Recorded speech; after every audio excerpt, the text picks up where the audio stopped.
మన పంట పొలాలకి జీవం పోసేది, పంట పండించి మన ఒంట్లో సత్తువు నింపేది.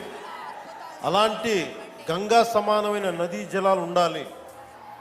జలజీవం మనకి జలజయం అనేది ప్రధానమంత్రి గారు చాలా గుండెల్లోకి ఎత్తుకొని భుజాల మీదకి ఎత్తుకున్న ఈ స్కీమ్. అలాంటి స్కీమ్కి ఈ రోజున మాట్లాడితే గత పాలకులు మళ్ళీ రౌడిజం చేయడానికో గూండాగర్దీ చేయడానికో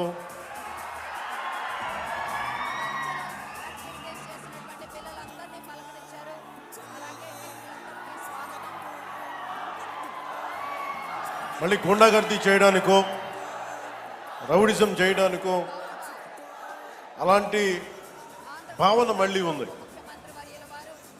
మీకు తెలుసు కదా, రౌడిజానికి గుండాలకి గూండాగర్దీలకి బయటపడితే మన రాజకీయాల్లోకి వస్తాం.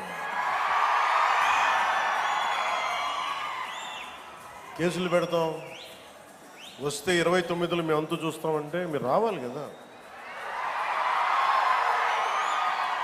మీరు ఎలా వస్తారో మేము చూస్తాం. నాకు వారి మీద, వైసీపీ నాయకుల మీద ఈరోజు చెప్తున్నాను, మొదటి నుంచి చెప్తున్నాను, వ్యక్తిగతంగా నాకు ఎవరి మీద కక్ష ఉండదు.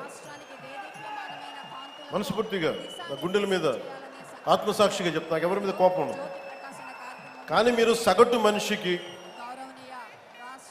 మనిషిలో, ఈ దేశంలో ఉన్న సగటు మనిషికి, సగటు మధ్యతరగతి మనిషికి, సగటు రైతుకి, సగటు యువకుడికి, సగటు యువతకి మీరు కనుక భయభ్రాంతుల్ని క్రియేట్ చేస్తే దాన్ని ఎదుర్కొనే కదా ఇక్కడ దాకా వచ్చాం. మీకు 151 సీట్లు వచ్చినప్పుడు కదా